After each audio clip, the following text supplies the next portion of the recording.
Welcome to God's 5 Minutes with Pastor Ed Wilson. Reach him at gods5minutes@gmail.com. Now, here's Ed Wilson with God's 5 Minutes. Hello, friends. Joshua 3:5 reads, "And Joshua said unto the people, Sanctify yourselves, for tomorrow the Lord will do wonders among you." The occasion was a long-awaited moment when the nation was to cross the Jordan River into the land which was to be their new home. But the hurrying waters of the usually placid stream were at flood stage. God had already given general instructions that the people were to be led to the crossing by the ark, carried on the stout shoulders of the sons of Kohath, with the people 1,000 yards behind.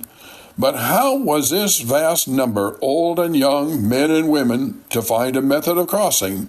Bridges there were none. Any fords were all deeply underwater. Possibly the foreign shore lay beneath the eyes of a malignant enemy.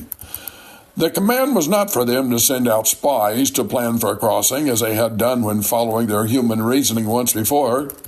It was to sanctify themselves.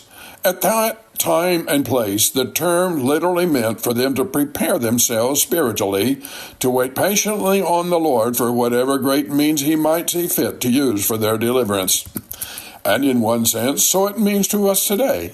When God calls us into a special place with him, he has a way of giving a sparkling vision of the far-off mountain peaks, lofty and snow-capped as they thrust against the sky, and of the one next step which we are to take. He doesn't show us all the sand dunes, the prickly cactus, the ravines and marshes that lie between.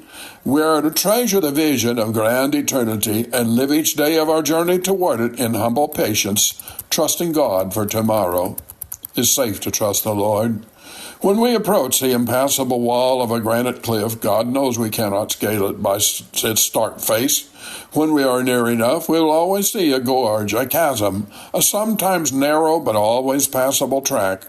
Or put another way, when grief overwhelms us, tears flow like rain, life seems to hold no hope that there will ever be another sunny day, we hear a voice. Yea, though I walk through the valley of the shadow of death, this grief is not a dwelling place, it is only a walk. We, by God's help, can and will pass through it to find a table prepared in the presence of our enemies. The reason given for the people to sanctify themselves and the bright hope fostered in doing so was that on the morrow the Lord would work wonders among them, so that instead of searching around for timber for building bridges, the priests took up the ark and the people followed behind. How eagerly people must have gazed. What wonder must they have felt as the ark-bearing priests stepped nearer and nearer to the raging torrent which looked like certain doom. But would it be possible any flood could damage the box in which God had put his presence? God's not limited by our little human ability, so it is not unusual for him to give us commands, especially in reaching spiritual heights, which are impossible by human means. Moses, who had led Israel through the Red Sea, was dead. God had chosen Joshua as his replacement. But being a minister of the Lord involves more than a person in God. It requires that those to whom he is to minister also have confidence in his calling. God told Joshua, "This day will I begin to magnify thee in the sight of all Israel, that they may know that I was with Moses, so I will with thee." And now was a moment when this must either be infallibly shown or Joshua stand forever as a charlatan. Verses 14 to 17 narrate the actual crossing. They are one long sentence like the triumphant volleying blast of a row of trumpets. They are as if the powerful moment flowed without restraint from the author's pen. When the priest's feet touched the water's surface, the flow ceased as if an instant dam had been created. The downstream waters were gone. A wide crossing lay open, broad enough for all the waiting nation to cross at once with the priests and the ark, and before them stood the wall of water. It is away with us today.